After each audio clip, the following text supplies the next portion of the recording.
Salut les amis et bienvenue sur l'Arena Game où le football mérite d'être vécu. Un match de gala. Pour moi, je me suis dit que c'était un match, en tout cas en toute tranquillité. Moi, en tout cas, j'ai un problème avec cette compétition. Elle est tellement facile pour Chelsea que c'est un match de chilling, tu vois. Tu chill, tu sirotes quelques boissons de bière, etc. Et la vie, ça va tranquille et tout, pépère. Bien avant que je ne puisse développer cette vidéo, commence par t'abonner, liker et partager la chaîne. Car c'est important, on est là pour grandir, on est là pour, n'est-ce pas, agrandir la communauté. Let's go pour le débrief. Les amis, Chelsea, Panathinaikos ou Panathinaikos Chelsea, on a compris et on a vu que là, franchement, il n'y a pas match, il n'y a pas photo. Cette compétition, en tout cas, à moins que les oncles de famille ne puissent intervenir, n'est-ce pas, dans la vie de Chelsea. Sinon, Chelsea est destiné à remporter ce trophée, à remporter cette compétition. Et la question, avant que je ne puisse en tout cas réellement développer, est-ce qu'on est vraiment, alors vraiment, intéressé par cette compétition? Et moi, je pense que oui, parce que Chelsea, c'est beaucoup plus prestigieux de remporter, n'est-ce pas, cette compétition que la Ligue ou la Coupe de la Ligue. Parce que oui, on est là. Ce qui est évident, c'est que en termes d'historicité, ce trophée va entrer beaucoup plus dans l'histoire que celui de la Coupe de la Ligue. Ok, Chelsea qui commence son match de manière timide à observer son adversaire. Le plus important, c'est qu'il fallait qu'on voie, n'est-ce pas, la manière avec laquelle Panathinaikos pouvait commencer le match. Et on l'a vu, parce que les 7 premières minutes, ou encore les 10 premières minutes, on a senti que Panathinaikos a posé le jeu, a contrôlé le jeu, et il voulait faire mal. D'où il s'est créé quelques occasions chaudes par rapport à nous. Mais là, il fallait compter sur l'observation des joueurs ou de l'équipe de Chelsea pour pouvoir faire mal à l'adversaire. C'est là que moi je loue la capacité qu'a Enzo Maresca de pouvoir, n'est-ce pas, donner des bonnes consignes afin que Chelsea exploite au mieux les failles de l'adversaire. 4 buts à 1. Score final, on a vu que João Félix y est allé avec son doublé. C'était important. Parce que là, franchement, c'était une compétition ou encore un match réservé à ceux qui n'ont pas joué. Et moi, j'ai vu du positif tout comme du négatif. Alors, on y va avec la performance de l'équipe. On a compris que Chelsea est en mode balade, les amis. Il n'y a vraiment pas de failles à relever, mais seulement des erreurs d'inattention. Parce que oui, moi j'aurais aimé qu'on puisse finir ce match avec un clean sheet. Mais comme à l'accoutumée, comme d'habitude, les joueurs, par moments, ils sont distraits et ça amène toujours à un but. Voilà, parce que quand tu regardes Mancini qui marque un but ou encore Tete qui décale Mancini afin que Mancini puisse, pas Mancini, le joueur grec, le numéro 2, qui puisse, n'est-ce pas, glisser la balle, et Facundo Pellistri, qui marque, en tout cas, pour moi, je me suis dit, sérieusement, on n'a pas pris cette rencontre, surtout la deuxième période, au sérieux, parce qu'on voulait tellement aller à la maison, rentrer à la maison, que c'était vraiment plus facile pour nous de pouvoir gérer, de pouvoir, n'est-ce pas, ajuster quelques matchs. Moi, en tout cas, je souligne l'importance d'être concentré sur terrain. C'est très important parce que oui, on a une réputation à gérer. On ne doit pas permettre à n'importe quelle équipe de marquer, parce que le premier match, c'est la Gantoise qui nous a marqué 2 buts à Stamford Bridge. Là, c'est Panathinaikos qui marque. Je ne manque pas du respect à Panathinaikos, mais seulement que je me dis en termes d'ultra favori, parce que Chelsea est archi méga ultra hyper favori de cette compétition. D'où l'importance d'imposer son respect. Et moi, je trouve que dans la performance individuelle, il y a un gars qui m'a plu, en même temps déçu, c'est João Félix.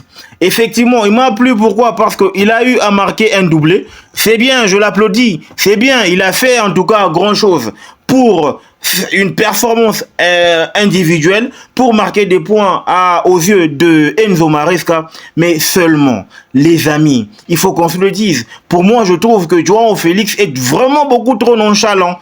Il joue comme qui dirait qu'il n'avait pas envie d'aller titiller la place de titulaire, n'est-ce pas, en Barclays English Premier League. Vous savez, on est en train de jouer cette compétition avec aisance. On joue cette compétition en toute tranquillité. Il n'y a pas de pression, mais il va falloir bosser très dur pour pouvoir aller chercher, n'est-ce pas, pour pouvoir aller chercher la place de titulaire. C'est vrai, doublé, il y en a, mais dans la performance, dans l'engagement, j'ai senti que João Félix, il m'a pas convaincu pour pouvoir lui donner la place de titulaire lors du prochain match face à Newcastle le dimanche. Mais le gars que je dois adouber dans ce match, Mykhailo Mudryk, c'est vrai, il a été mis ou encore laissé au repos pour une raison technique. Ok, on l'a compris, mais seulement. Mais aujourd'hui, il repart avec un but et une passe décisive. Il faut être Mykhailo Mudryk pour le faire. Il faut être Mykhailo Mudryk pour pouvoir répondre avec un sursaut d'orgueil à son entraîneur qui est Enzo Maresca. Il doit continuer sur cette lancée. Il doit continuer dans ce même schéma parce que la Conference League va lui apporter une certaine confiance, étant donné que dans la Conference League, il n'y a pas de pression médiatique, il n'y a pas de pression, n'est-ce pas? C'est en tout cas une compétition en mode chill. Tu sirotes de la bière, etc., du vin, etc. Tu chilles devant ta télévision. Parce que oui, c'est comme ça que j'ai regardé mon match de football. Pedro Nieto, également, lui, il est en train de toquer sérieusement à la porte. Il est en train de toquer sérieusement à la porte d'une place de titulaire, voilà. Parce que moi, je trouve que ce garçon-là, il est beaucoup trop fort. Il a encore beaucoup à nous apporter. Bon, en termes de qualité, si on le compare à Noni Madueke, on va se rendre compte que Noni est beaucoup plus le one against one que Pedro Nieto. Pedro Nieto compte sur sa vitesse et sa capacité à distribuer des passes. En revanche, Noni Madueke est beaucoup plus fort dans le 1 contre 1 pour pouvoir faire mal à l'adversaire. Je trouve que Enzo Maresca a bien, en tout cas, aligné l'équipe parce que en face, il n'y avait pas d'opposition. On regarde la compo 4-2-3-1 avec la ligne composée de Cucurella, Vega, Disasi, Badiashile et un gardien nommé Jorgensen. Le double pivot Drewsbury Hall qui cette fois était associé à Enzo Fernandez. En ligne d'attaque, Mudryk, João Félix, Pedro Nieto et Nkunku. Moi, je trouve que ce schéma, on a vu combien est-ce que Cucurella est précieux. Parce qu'il n'a pas joué comme étant latéral gauche, mais il a plutôt joué comme étant milieu, n'est-ce pas, central gauche. Et il a apporté du surnombre au milieu pour pouvoir couvrir le double pivot. Et on l'a senti, ça a permis à Mykhailo Mudryk d'être beaucoup plus tonitruant, n'est-ce pas, sur sa ligne. Et il a pondu un bon rendement en termes de terrain. Moi, je trouve que on est en train d'assimiler cette stratégie, on est en train d'assimiler cette stratégie, on est en train d'assimiler ce schéma et au fur et à mesure l'équipe avance, l'équipe évolue. Moi je trouve que cette équipe-là va faire mal. Vivement la rencontre du dimanche face à Newcastle pour voir réellement si on est en tout cas en même de rebondir parce que on a perdu 4 points sur 6 et c'est important de pouvoir, n'est-ce pas, le souligner. Chapeau, comme moment marquant pour moi, je dirais chapeau à mon pote Mykhailo Mudryk parce qu'il était temps, il fallait qu'il revienne et pourquoi pas retrouver le sourire avec ce genre de performance. J'ai aimé et je le félicite pour ça. Il doit continuer sur cette lancée. Pourquoi pas redonner le sourire? Parce que oui, pourquoi pas redonner le sourire? Parce que oui, on signale qu'il y a encore de la place pour Mudryk, étant donné que de l'autre côté, Jadon Sancho refuse de tirer au but, il préfère dribbler et faire des passes, même quand il y a une très bonne situation ou un très bon angle de tirer. Moi je trouve que si jamais le moteur Mudryk parvenait à être décompté, on pourrait voir, n'est-ce pas, une bataille de concurrence. Le point positif dans cette rencontre, c'est que, ou dans cette compétition, c'est qu'il n'y a pas de pression, les amis. Tu regardes un match de football, tu te prélasses dans ton sofa, il n'y a pas de problème, il n'y a pas de choc. Rien ne choque. En tout cas, tout va bien, tout de bem, en tout et pour tout.